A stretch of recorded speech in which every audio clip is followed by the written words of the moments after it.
Peraí que teve um querendo entrar.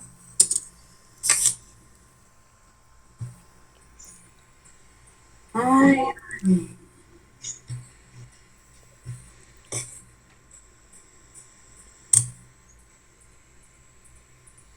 quando alguém tentar entrar e eu vou compartilhar minha tela, se eu estiver na aula, me avisem que eu troco de tela. Deus deixa na pessoa.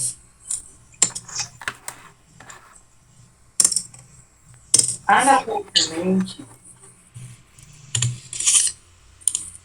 oh meu pai, anatomicamente, o sistema digestório, ele compreende um trato que nós chamamos de trato gastrointestinal. Eu estou percebendo que tem um eco. Tem alguém ainda com seu microfone ligado? Deixa eu ver se tem alguma coisa a ver com isso aqui. Alô? Melhorou? Sim, Saiu o eco? sim.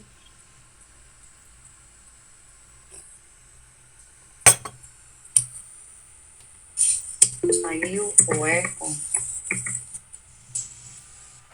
Consegue me ouvir? Acena aí quem consegue me ouvir. Ah, beleza. Saiu o eco.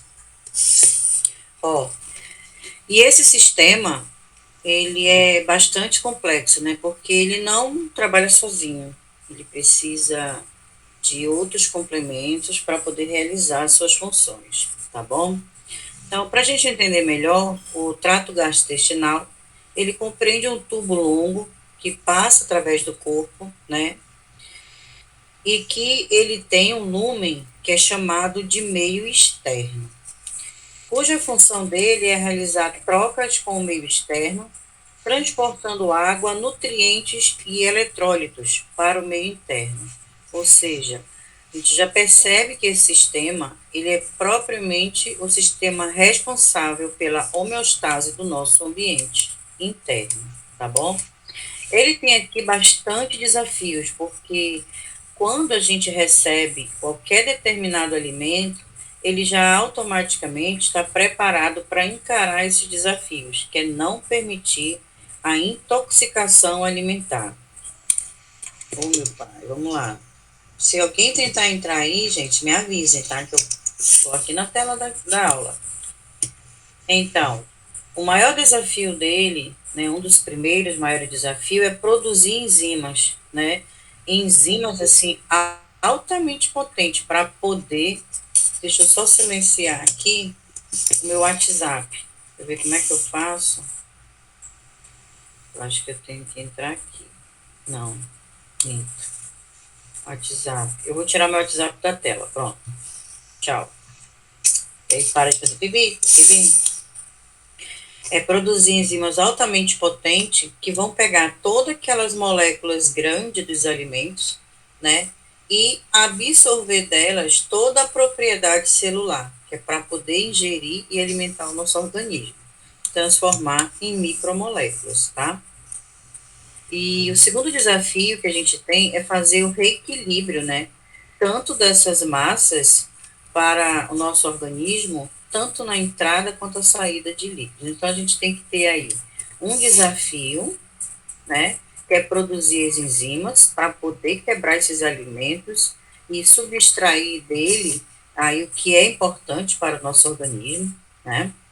E ainda assim permitir que essas massas que a gente está que tem no nosso corpo, elas sejam bastante equilibradas, tá bom? Aí a gente pensa assim, que a mesma quantidade de entrada que a gente ingere tem que ser a mesma quantidade de excreção, tá?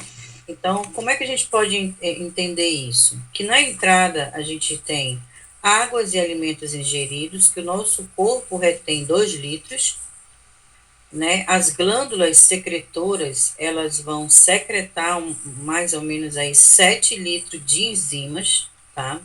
Muco, eletrólitos e água do centro do gastrointestinal, E essa quantidade, ela se torna aí um total de 9 litros. Olha lá, para cada alimentação que a gente faz, a gente tem esse balanço, tá? Esse balanço para fazer esse equilíbrio de entrada e de saída do nosso corpo, tá?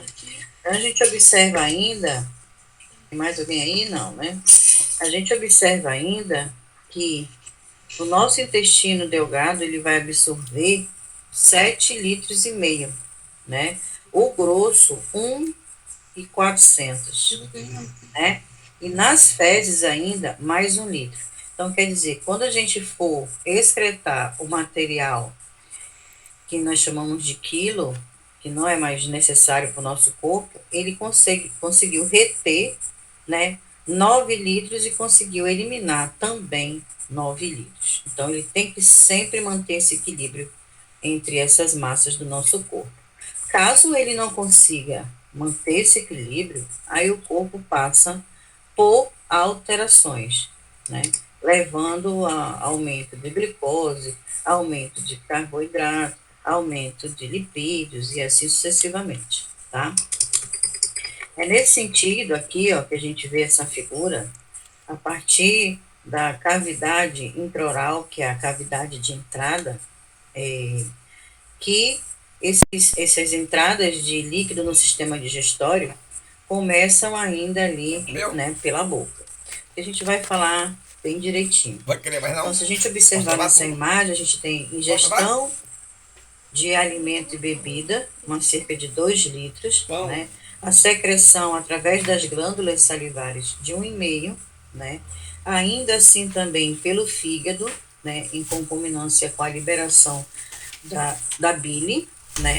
E as secreções gástricas 2, pancreáticas 1,5 e as intestinais de 1,5. Ó, assim a gente consegue secretar 9 litros de entrada total no lumen, que a gente vai já explicar todo esse percurso. A partir deste momento, o que não é necessário para essa quantidade de equilíbrio, o nosso intestino também tem a parte de remoção, né? Então, a gente tem a entrada e nós temos também a remoção.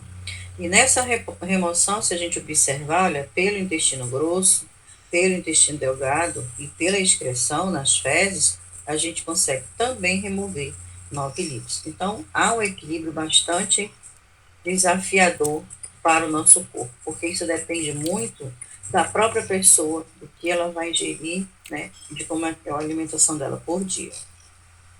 O terceiro desafio é repelir invasores externos, para evitar, assim, infecções intestinais, né, por bactérias, vírus, fungos, outro tipo de patógenos, né. Isso é muito comum também, a gente às vezes se intoxicar e ainda trazer aí doenças gastrointestinais por conta da má alimentação. Aí quem facilita é o muco. Deixa eu só permitir alguém entrar aqui, né? Quem facilita essa ação é o muco, as enzimas digestivas e o ácido do estômago, além da atuação do sistema linfático. Então, se a gente observar, a gente tem um organismo que está ali degradando, trabalhando constantemente para evitar que a gente seja ali infectado por esse tipo de agressores. Eita. Vamos lá. Bem, o processo básico que a gente tem desse gastrointestinal envolve alguns desafios e algumas funções. Primeira função que a gente tem, nós chamamos de função da digestão, né? Que nada mais é do que uma degradação química ou mecânica dos alimentos, tá? Então, a gente vai falar sobre esses componentes químicos e essa parte mecânica que envolve o preparo desse bolo alimentar, tá bom? Aí ela tem uma segunda importante função, que é absorver, né, as substâncias desses alimentos para o corpo. A gente sabe que na parte medial do trato gastrointestinal tem uma área que nós chamamos de lúmen, né? E todo o alimento que passa pelo lúmen, ele tem que ser subtraído e enviado a nível celular. E a outra condição é a motilidade, permitir que esses alimentos, né, passem pelos movimentos que nós chamamos de peristálticos, movendo assim esse alimento diretamente para todo o percurso gastrointestinal até a saída do canal retal. Aí a gente tem a secreção, que é a transferência de água, íons e enzimas do lúmen, né, para o trato gastrointestinal. Então a gente já observa aqui que são processos básicos, né, para a gente conseguir absorver esse alimento. Nessa imagem aqui, ó, a gente tem aqui essa figura em forma na coluna azul, aonde a gente tem a parte do alimento passando pelo processo de ingestão, né, a absorção dos alimentos e a motilidade dos alimentos, né. Nessas circunstâncias, a gente tem aqui o sangue, o líquido intersticial e a parede do sistema e o centro do lúmen. Então, a gente observa que todas essas áreas, elas trabalham numa condição química e mecânica para poder permitir a absorção desses alimentos, tá bom? Mas como é que funciona tudo isso? Então, a gente começa a entender o seguinte, que esse tubo, ele tem mais ou menos 4,5 metros, às vezes chegando até 7 metros, tá? Depende da situação. Aí a gente observa que aqui, ó, toda a situação começa pela boca, né? Que enquanto ela estiver na boca, nós chamamos ainda de um processo deglutitório, né? Então, uma passagem dessa boca para o esôfago, nós chamamos de deglutitório. E ainda nesse processo deglutitório é que já começa aí a quebra dessas macromoléculas, né? Através do mecanismo das ações dos dentes, fazendo aqui além da mordida, né, a trituração e a pulverização desses alimentos, envolvido, né, com a saliva,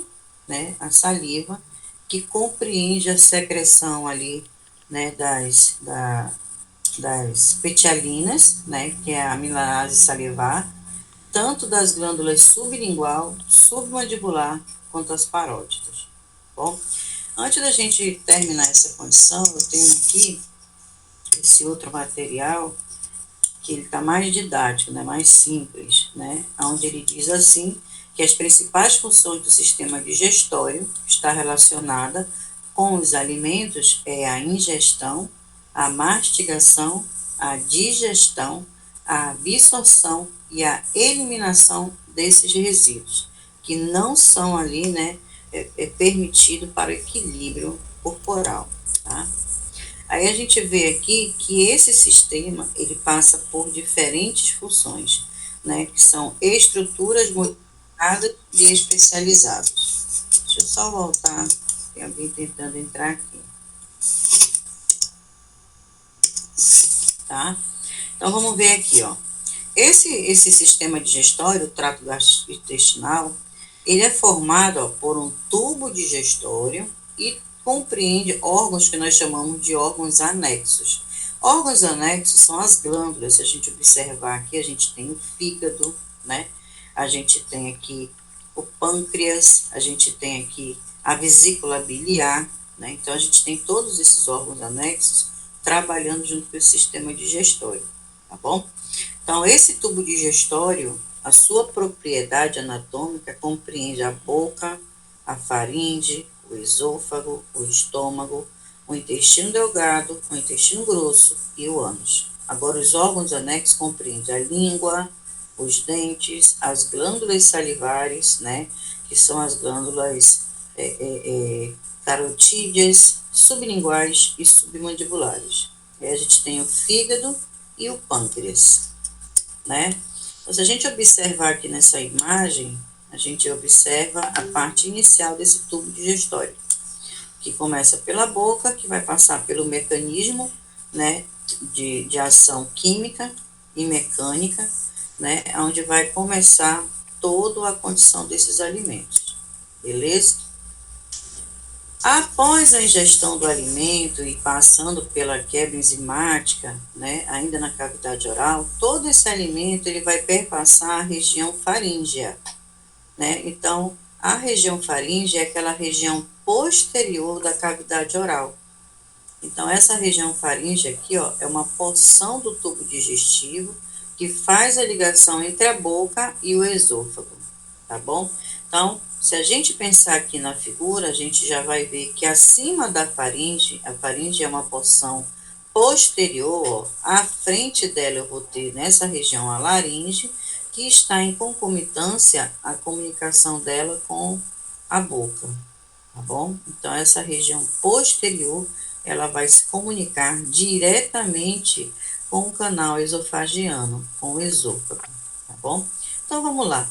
A cavidade oral vai perpassar o alimento para a faringe na sua porção posterior, que vai diretamente para o esôfago. Essa condição de faringe para esôfago, nós chamamos de condição aqui de deglutição, tá bom? Então, quando eu coloco na boca, eu empurro esse alimento para o esôfago, eu estou deglutindo o alimento.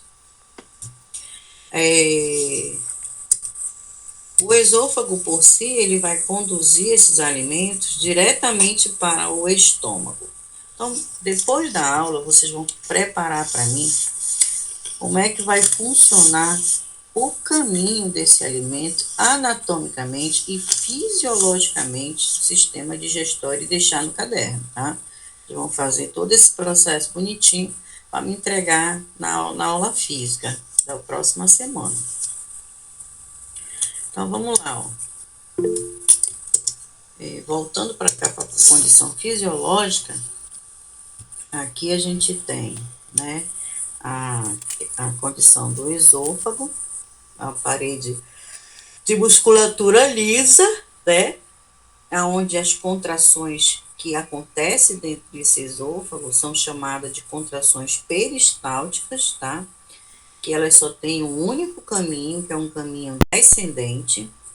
Aí a gente tem o estômago, né, que parece um saco, né, que compreende um fundo, um corpo e um antro, mais a válvula pilórica, né, que é para poder abrir e fechar, para que não haja refluxo da ingesta que está dentro daquele saco, né. Então, a gente tem as válvulas pilóricas.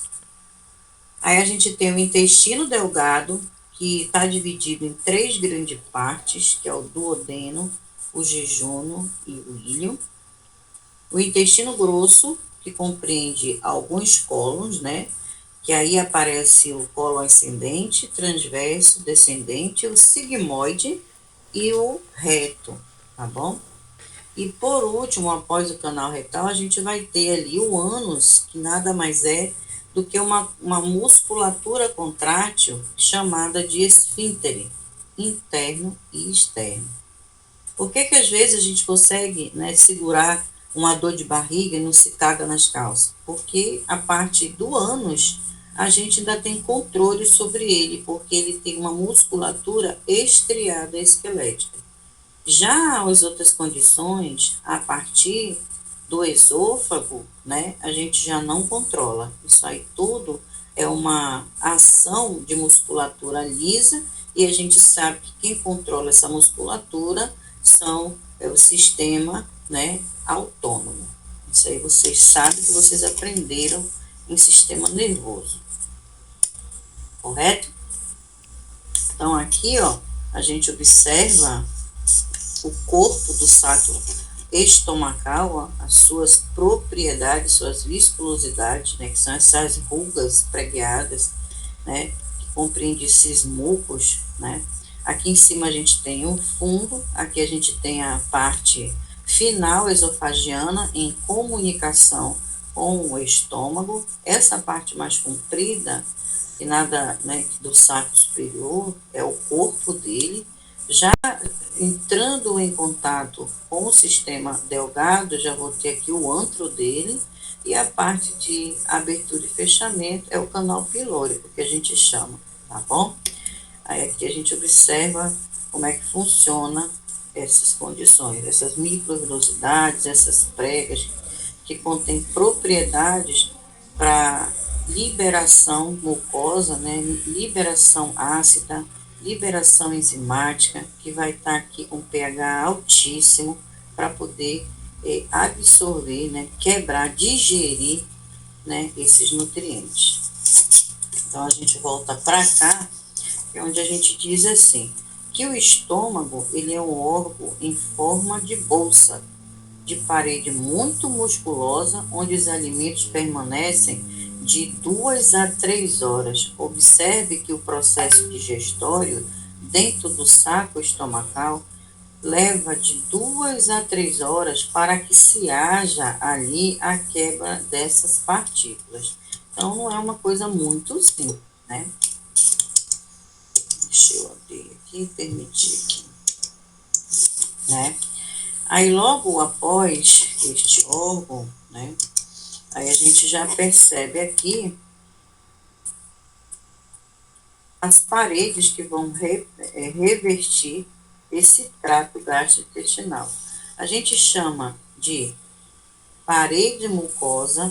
Essa parede mucosa, ela tem 3 camadas, né? A primeira camada, ela é composta de células epiteliais, a segunda de tecido conectivo, né? E a outra é a parede mucosa muscular, tá? Então, se a gente observar, dentro dessas camadas existem essas propriedades só na mucosa, e a gente tem a submucosa. A submucosa, ela tem vasos sanguíneos e linfáticos, e ainda ela tem aqui uma rede de comunicação nervosa do sistema nervoso entérico, ou seja, sistema nervoso autonômico ou involuntário, tá bom? Aí a gente tem a terceira parede, né, que é a muscular externa, que também, ó, é formada por músculo liso, possui uma camada circular mais interna e outra longitudinal. E aqui a gente tem o complexo mioentérico, ou seja, o músculo próprio do sistema trato gastrointestinal. Na serosa, a gente já sabe, a gente já associa a serosa como tecido conectivo, né? Então, é a continuação da membrana que forma o mesentério, tá bom? Que mantém o intestino firme no lugar, tá bom? Aqui a gente vê aqui numa ilustração, né, dessa imagem, através dos seus epitélios, a formação de como funcionam essas paredes, ó. Parte de revestimento mucoso, né? Aqui a gente dilatação gástrica, a parte das células epiteliais, as comunicações dos vasos linfáticos, venosos, arteriais, ou seja, toda a alimentação do tecido, né? Aí aqui a gente tem o plexo mentérico, onde tem aqui toda a parte da cavidade externa muscular, com suas propriedades de resistência ao músculo. Tá bom? Bem, agora vamos voltar para cá, para vocês entenderem um pouco sobre o sistema digestivo.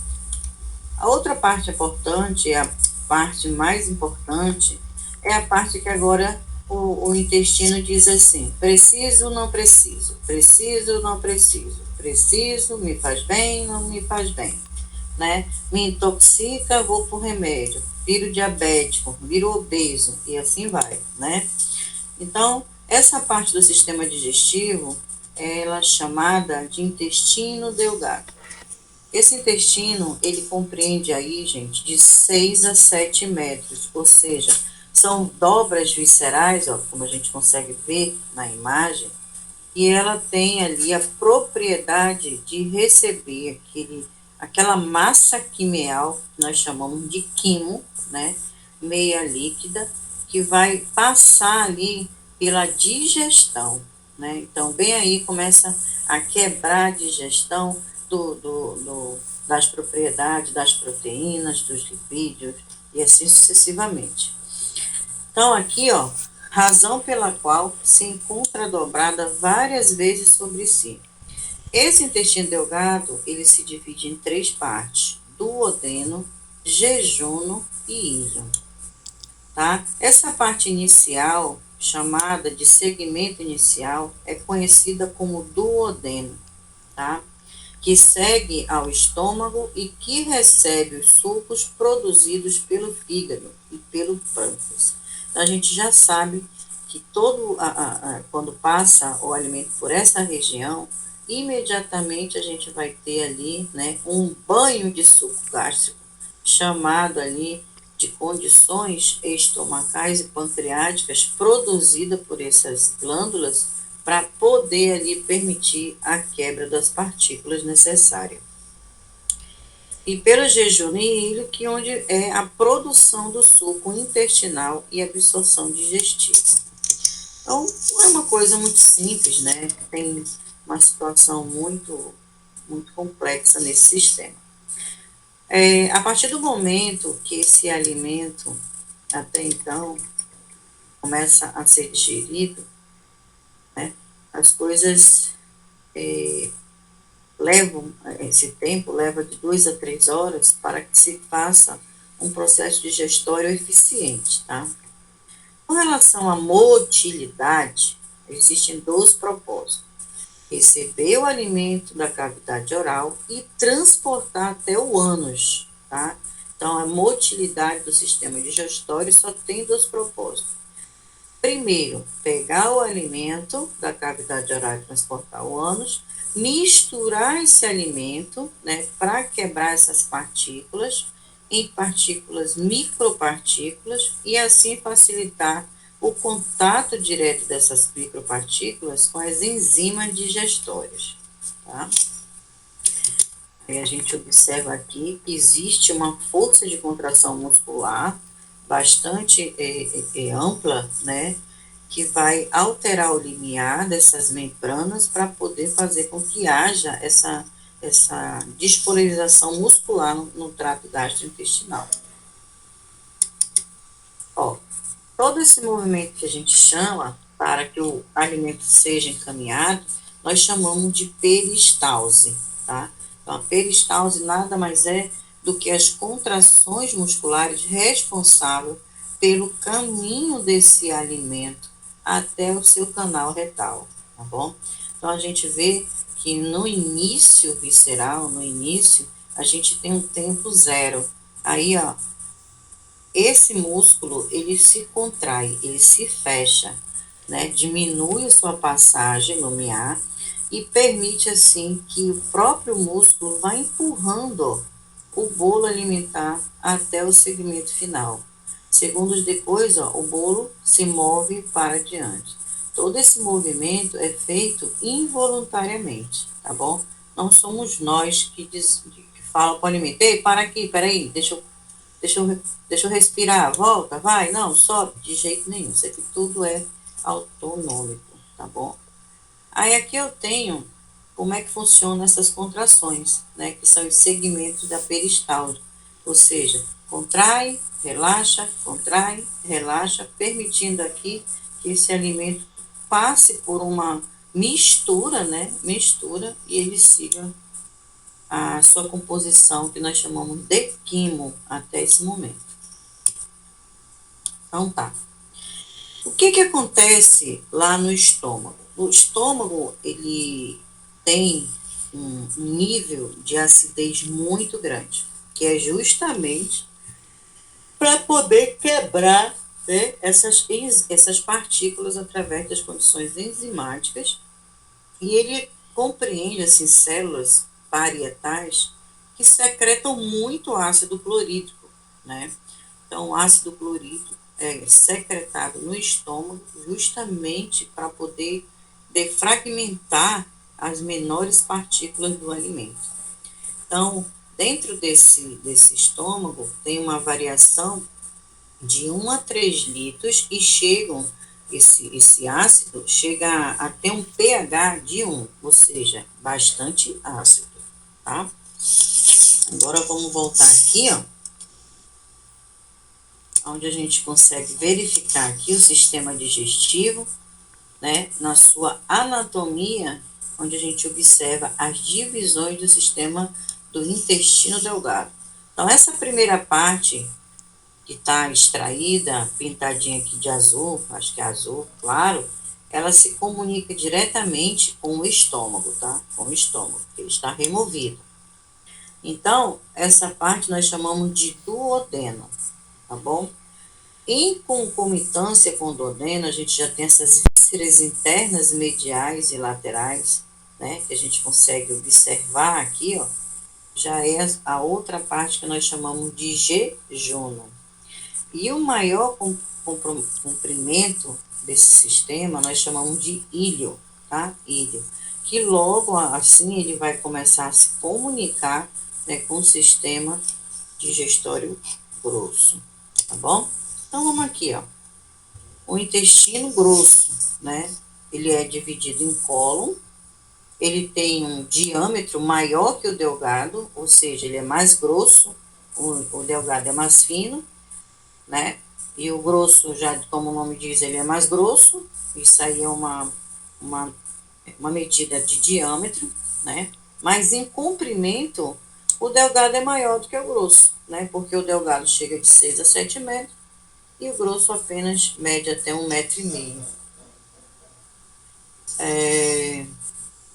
Se você observar também, ó, ele é estirado, né? Ele é estirado e ele compreende a parte externa, né? Ou seja, a região mais externa do sistema, né? Mais externa, ou seja, as extremidades, e ele é seguido em cólons, né? Então, se a gente observar aqui, ó, nessa imagem, a gente tem um cólon ascendente, porque ele sobe, por isso que se chama de cólon ascendente.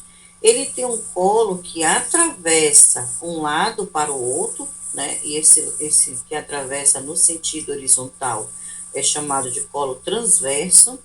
E um outro colo que desce, ó, que desce, né, aqui desse lado, que é o lado esquerdo, ele é chamado de colo descendente, tá bom? Antes de chegar no ducto retal, no canal retal, ó, que é esse aqui, ele tem, a partir desse corte onde está essa imagem aqui, colo descendente, um colo que nós chamamos de sigmoide. É porque aqui nessa figura não está aparecendo, mas é o colo sigmoide. Então, essa região curvatória é um colo segmental. Então, esse colo segmental é chamado de colo sigmoide, que vai se comunicar aqui, ó, esse colo segmental, com o canal retal. Então, isso aqui é o canal retal, que na sua última passagem vai ter uma contratura muscular de músculo estriado esquelético que chama-se de ânus. Tá bom? Então, só para a gente voltar aqui para essa questão fisiológica, porque eu mostro a anatômica e a fisiológica no outro material. A gente já consegue verificar, né, que a gente tem aqui os bicarbonatos, né, sendo trabalhados dentro do estômago, quebrados os bicarbonatos, quebrado aí para poder a gente secretar, aqui através dos ácidos clorídricos, né, aí a gente observa que os bicarbonatos, eles são quebrados aqui pela participação do suco pancreático, né, que vai para o duodeno pelas próprias células duodenais, vai neutralizar o ácido proveniente do estômago, né, e a água sai junto com o bicarbonato, produzindo uma solução aquosa. Bom, se a gente observar aqui, ó, a gente tem a quebra dos bicarbonatos, né, acontecendo. Aqui a gente tem as ilhotas pancreáticas, isso aqui são responsáveis por secretar os hormônios aqui dessa região. Essa glândula enorme aqui, rugosa, né, toda cheia dessas características, né, ela se chama glândula pancreática. E a gente observa que o ducto pancreático desemboca bem diretamente aqui no canal duodenal, né, nos ductos duodenais, tá bom? Então, isso aí a gente consegue ver aí que acontece aí a secreção dos bicarbonatos, né, em comunicação pancreática e duodenal, tá bom? Aqui a gente tem a solução do sódio, né, do ácido sólido. Deixa eu só pegar aqui para vocês essa parte aqui rapidinho, para vocês não confundirem. E bela vez que você não tem, deixa eu... Só um minutinho, gente. Estão ligando aqui, eu quero ver quem é. Estou aqui. Só um momento, gente.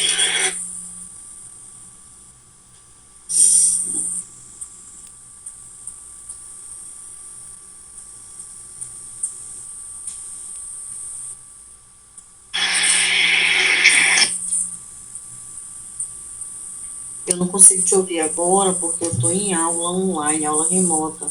Assim que der, eu vou já dar um intervalozinho para a turma, aí eu consigo ouvir. Mas o perito já chegou aí depois tu manda só escrito mesmo, tá bom?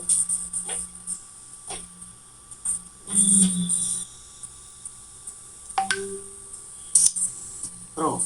É porque eu tô verificando lá, né, na oficina, o meu carro, que vocês souberam que eu sofri um acidente, né? E o meu carro deu mais de 80% de PT. Mas eu estou vivo. Então, vamos lá. Falando sobre ainda o processo da digestão, nós vimos que tudo se inicia pela boca, né? E que existe um mecanismo que chama-se de mastigação, que permite triturar, moer, pulverizar esses alimentos. Dentro dessa cavidade oral, começa um processo que nós chamamos de insalivação, tá? Então, o que que acontece com a saliva? O que que ela faz? Ela produz ali, através das glândulas salivares, né, condições enzimáticas que vai permitir ali a quebra dos amidos, tá bom? Então, a ação da saliva e dos dentes permite transformar cada pedaço de alimento numa massa em forma de bolo. Esse alimento que está nessa transformação, essa emulsificação, ela é chamada de bolo alimentar, tá certo? Então, se a gente observar, enquanto o alimento estiver na cavidade oral, gente, na boca, passando por esse mecanismo, nós temos o controle sobre esse alimento, né? Ali na cavidade oral, a gente tem funções nervosas muito importantes, que é a questão do paladar. Então, se a gente observar, nós temos na estrutura da língua, né, que é uma musculatura glossórica, que ela tem a capacidade de perceber as propriedades gustatórias dos alimentos, né, que isso também tem nos slides, tá lá para vocês verem. Então, a gente observa o seguinte, que enquanto a gente tem esse bolo alimentar aqui, ó, na cavidade oral, essa parte superior, aqui nós chamamos de palato mole, essa parte mais mediana superior, palato duro, a parte anterior, arcadas dentais superior, arcadas dentais inferior, e essa parte mais abaixo nós chamamos de mandíbula, beleza? Mandíbula. Essa partezinha vermelha aqui nós chamamos de língua. Essa cavidade oca que a gente tem aqui, nós chamamos de faringe. Então, a gente tem essa faringe, ó, é a parte com cavidades, né? Cavidades, ou seja, oca, para permitir a comunicação do ar, passagem de ar, também com uma passagem de alimento, tá bom? Se a gente observar acima da boca, a gente tem a cavidade nasal. Então, se observa esse tubo aqui posterior, chamado de faringe, se comunica também com a cavidade nasal. Mas a cavidade nasal, ela tem propriedade apenas respiratória. Mas quando se existe aqui alterações gastrointestinais que pode repercutir em refluxo gastroesofágico, muitas das vezes esse refluxo pode retornar tanto pela cavidade nasal quanto pela cavidade oral. Nessa condição, a gente observa que o palato mole, nessa imagem, ele tem uma estrutura fundamental que se chama úvula, né? E essa úvula, quando a gente empurra o alimento para a região esofágica, ela protege a cavidade, né, nasal, fechando esse espaço superior.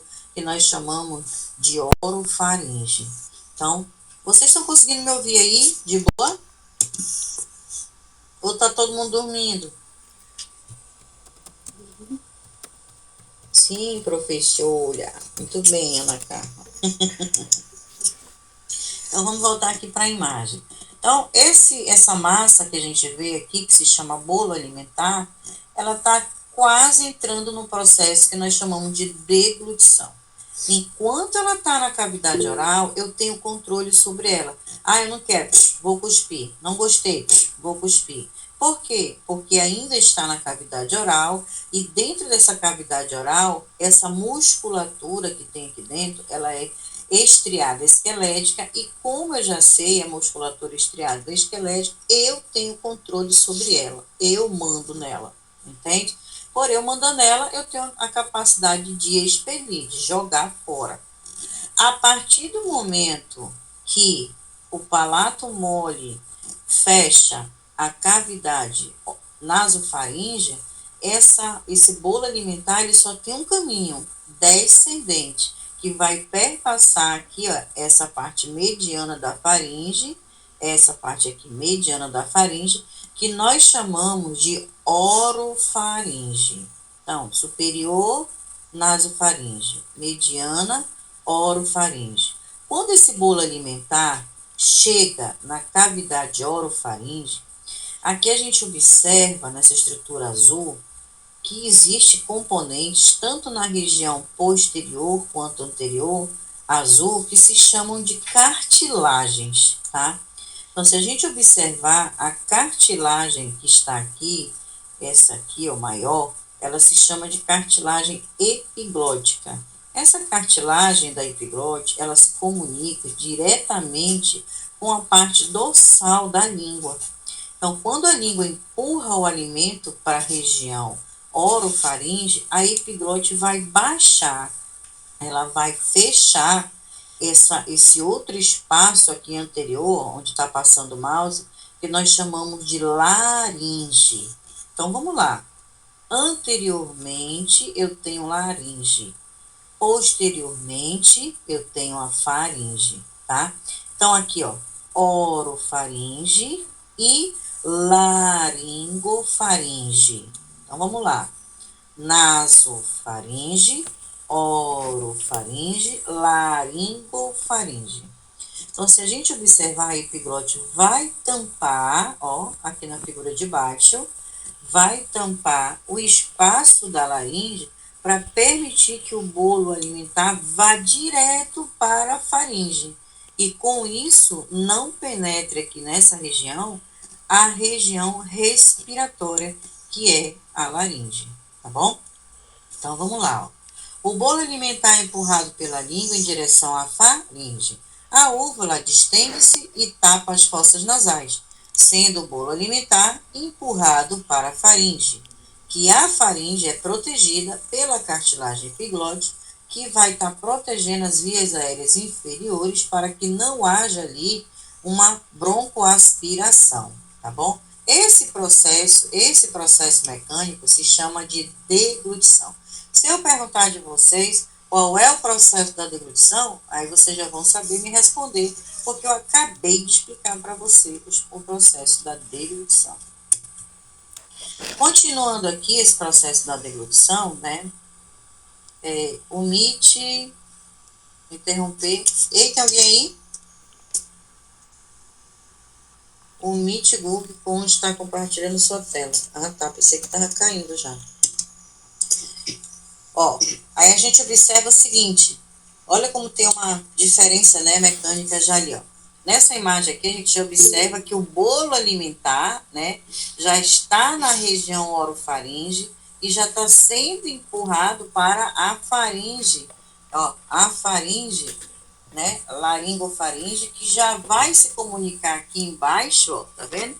Passou da cartilagem com o tubo esofágico, né? Então, aqui a gente já vê o alimento no tubo esofágico. Então, se a gente observar, ó, na faringe, a epiglote, que é essa aqui, tapa o acesso às vias respiratórias, que é esse canal, que é a laringe, seguindo o bolo alimentar para o esôfago. Passou da tampinha aqui da epiglote, já se comunica diretamente com o esôfago. Esta passagem do bolo alimentar da boca para a faringe e esôfago dá-se o nome de deglutição. Pronto. Tudo bem?